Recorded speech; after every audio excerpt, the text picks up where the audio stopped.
கலை sir, தேர்தல் முடிவுகள் பார்த்துருப்பீங்க. 2 சட்டமன்ற தேர்தல் முடிவுகள் அப்படிங்கிறது நாடாளுமன்ற தேர்தலுக்கு பிறகு நடக்கக்கூடிய முதல் சட்டமன்ற தேர்தல் அப்படிங்கிறதுனால பாஜகவுடைய செல்வாக்கு அப்படியே தொடருமா? ஏன்னா பாஜக தனி மெஜாரிட்டியோடு ஆட்சி அமைக்க முடியல. அப்போ அந்த தேர்தல் முடிவுகள் அதற்கு பிறகு நடக்கக்கூடிய எலெக்ஷன் அப்படிங்கிறதால அந்த என்னென்ன கணிப்புகள் எப்படி இருக்குங்கிற எதிர்பார்ப்பு அதிகமாக இருந்தது. இப்போ ஹரியானால 10 ஆண்டுகளுக்கு பிறகு மீண்டும் காங்கிரஸ் ஆட்சி அமைக்க போறாங்கன்ற சூழல் தான் அந்த தேர்தல் முடிவுகள் காட்டுது. 71 இடங்கள்ல ஹரியானாவில் காங்கிரஸ் முன்னிலை, காஷ்மீர்ல ஜம்மு காஷ்மீர் 54 இடங்களில் முன்னிலை. கிட்டத்தட்ட 2 தேர்தலை பொறுத்தவரையிலும் இதே நிலை தொடர்ந்தால் அங்கு காங்கிரஸ் ஆட்சி அமைப்பது உறுதியாக இருக்கிறது. அப்படின்னும் போது இந்த முடிவுகளை எப்படி நீங்க பாக்குறீங்க முதற்கட்டமா? இதில் பாஜகவுக்கு நாடாளுமன்ற தேர்தலில் ஏற்பட்ட பின்னடைவு தொடர்கிறது. இப்போ 2 மாநிலங்கள்லையும் பாஜக ஆட்சிக்கு வர்றதுக்கான வாய்ப்பு இல்லைன்னு தான் நான் நினைக்கிறேன். சரி, கிட்டத்தட்ட இப்போ முன்னிலை நிலவரங்களை பார்க்கும்போது ஹரியானாவில் நிச்சயமாக இல்லை, ஜம்மு காஷ்மீரில் பெரிய அளவுக்கு இழுபறி இருக்கிற மாதிரி தெரியல. அங்கேயும் காங்கிரஸ் கூட்டணி கொஞ்சம் கிளியர் மேண்டேட் வாங்கியிருக்க மாதிரி தான் தெரியுது. இன்னொன்று, அங்கே ஹரியானாவில் எதிர்பார்த்த விஷயம் மெயினாக எக்ஸிட் போலில் வந்த விஷயம் என்னென்னா, இதர கட்சிகள் கிட்டத்தட்ட 20 இடங்களை பிடிப்பாங்கன்னு வந்துச்சு. பட் இப்போ பார்த்தா இதர கட்சிகள் 5 இடங்களில் சுருக்கப்பட்டு விட்டு. ஆமாம் ஆமாம், 4-5 இடங்கள் இருக்காங்க, அவ்வளோதான் இருக்கிறாங்க. அது 20 இடங்கள் அவங்க வரும்போது வந்திருந்தா காங்கிரஸினுடைய முன்னிலை நிலவரம் குறைஞ்சிருக்கும்.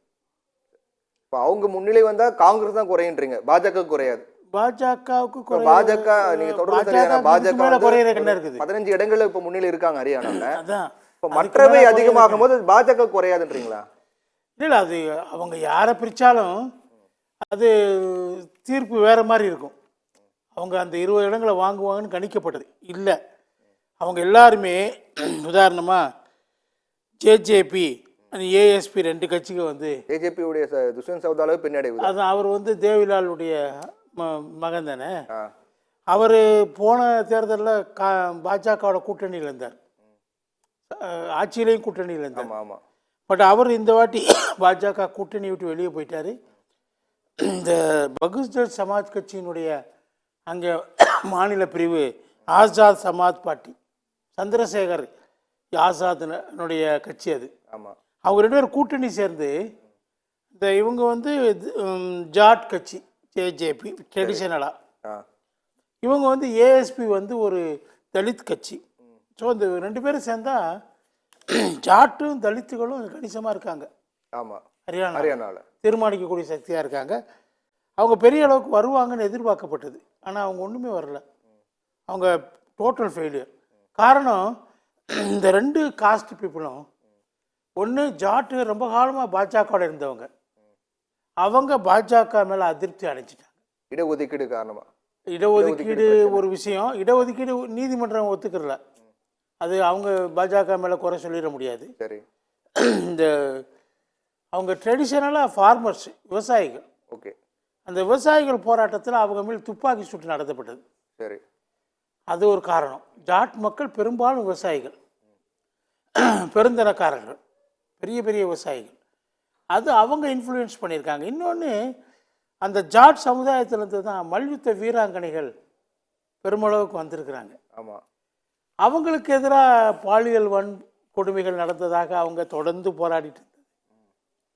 இப்போ இந்த வினோத் பகத் ஒலிம்பிக் தங்கப்பதக்கத்தை நூலிலையில் மிஸ் பண்ணாங்க இல்லையா, அவங்க அந்த ஒரு தொகுதியில் நிற்கிறாங்க. அவங்க பாஜகவுக்கு எதிராக நிற்கிறாங்க. அவங்க இந்த மல்யுத்த வீராங்கனைகளுடைய போராட்டத்தில் அவங்க முக்கிய பங்கு வகித்தவங்க. அவங்களாம் ஜாட் இனத்தை சார்ந்தவங்க. ஸோ இந்த 2 ஃபேக்டர் ஜாட் மக்களை பாஜகவிலேருந்து வெளியேற்றிருக்குது, கண்கூடாக தெரியுது. அதே மாதிரி வட மாநிலங்களில் சமீப காலத்தில் கடந்த நாடாளுமன்ற தேர்தலில் அது வெளிப்படுத்தப்பட்டது. தலித் மக்கள் திரும்பவும் காங்கிரஸ் பக்கமாக வர ஆரம்பிச்சிருக்காங்க.